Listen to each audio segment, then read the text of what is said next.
Sol calendar year 2508, orbiting a barren, unassuming planet in the restricted Cygnus system. The USG Ishimura, humanity's largest and most decorated planet cracker, sits in geosynchronous orbit, preparing for what should have been a routine job. 3 years later, EarthGov would issue a single, quiet statement.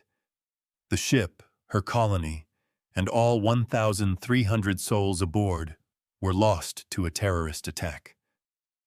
No survivors. Case closed.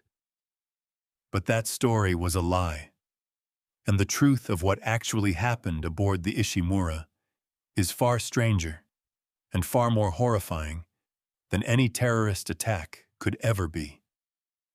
To understand why nobody was ever coming home, we have to understand what the Ishimura actually was. Built in 2446 by the Concordance Extraction Corporation, the Ishimura was the first of an entirely new class of mining vessel, built to solve a problem that had brought humanity to the brink of extinction. Earth was out of resources. The solution was planet cracking, a brutal, planet-devouring method of deep mining. Massive gravity tethers would be bolted to a planet's surface, and the ship above would rip entire chunks of crust away, hauling them up to be stripped, smelted, and stored. It worked. It worked so well that the resource wars quietly ended, and the Ishimura became something close to a religious symbol of salvation. That symbolism mattered more than anyone realized, because the crew who boarded her for this final mission weren't chosen for their skill. They were chosen for their faith. In 2505, CEC surveyors found something on a small, unremarkable planet called Aegis 7, a discovery so massive it broke their own laws just to get near it. The planet was sitting on some of the richest ore deposits ever recorded. A colony went up. Years of prep work began. And then, 5 weeks before the scheduled crack, colonists digging into the planet's crust unearthed something that had nothing to do with mining at all. A towering black obelisk they called the Red Marker. To most of humanity, this was just an artifact. To the millions of followers of Unitology, a religion built around the belief that the human race would one day be reunified through a cosmic event called convergence. It was the single holiest object in existence. And it just so happened that the CEC, desperate to control this discovery, staffed the entire Ishimura, captain included, with loyal Unitologists. Almost immediately, something changed on Aegis 7. Colonists stopped sleeping. Insomnia gave way to dementia, and dementia gave way to violence. People saw dead relatives standing in empty rooms. A teenager took a hospital hostage and killed a nurse with a mining tool.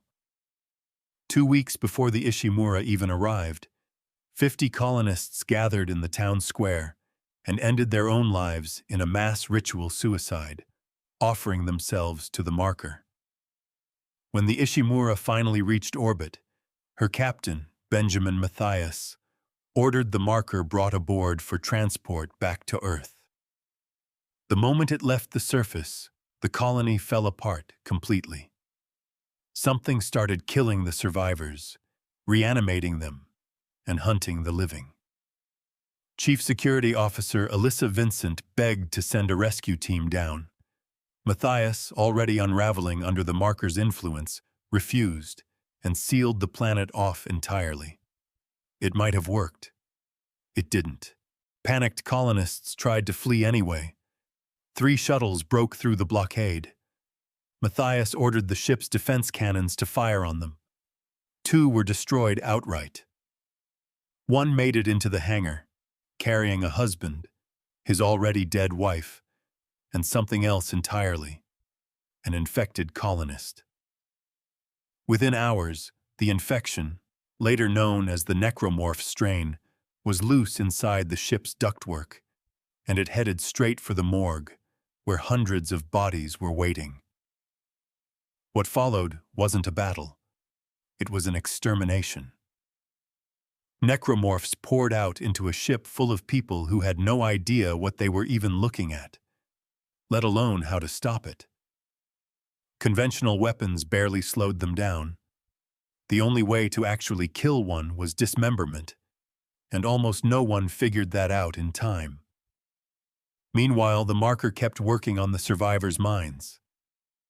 Captain Matthias, convinced the outbreak was some kind of divine test, refused to call for help even as his own crew begged him. When Science Officer Terrence Kine tried to have him removed from command, the struggle that followed ended with Matthias dead. All 50 of the ship's escape pods launched. Every single one was empty. With the crew gone and the ship being consumed from the inside out, Kine made the only call he had left. He sabotaged the engines, letting the planet's own gravity drag the Ishimura down to destroy her, the marker, and everything infected along with her. Chief Vincent discovered the sabotage too late to reverse it, and used her final moments to fire off a single distress probe before the ship claimed her too. That probe should have died with everyone else. Instead, it was picked up by a passing salvage shuttle, the USG Ishimura, carrying a 5-person crew sent to investigate the silence. They landed. They repaired what they could. They restarted the failing engines just in time to stop the crash. And in doing so, they proved that the total loss with no survivors EarthGov would later announce simply wasn't true. At least, not at first. One by one, the Kellyan's crew was picked off, infected, or killed outright, until only 2 remained. A systems engineer named Isaac Clarke and a computer specialist named Kendra Daniels. They made it off the ship alive, carrying the marker with them, just before the gravity tethers failed and flung the empty, gutted Ishimura out into deep space. So why did EarthGov erase that? Because 2 survivors meant 2 witnesses, and 2 witnesses meant the truth eventually gets out. It's far easier to bury a horror story than to explain it. The Ishimura was quietly recovered, cleaned, and towed to Titan Station, the very moon she'd once stripped bare in her prime, to be sanitized of every trace of what had happened aboard her. 3 years later, in 2511, another outbreak broke out on that same station.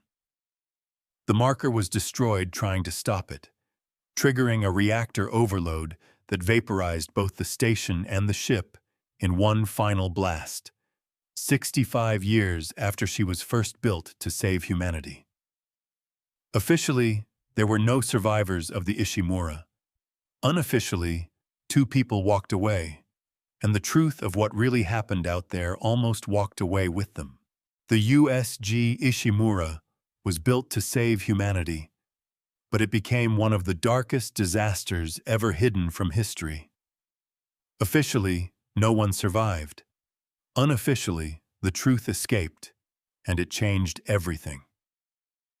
If you enjoyed uncovering the real story behind the Ishimura, make sure to hit the like button, subscribe to the Samridhya's Chronicles, and turn on the notification bell so you never miss our next deep dive into gaming's darkest secrets and forgotten lore. Tell me in the comments which game or mystery you want me to uncover next.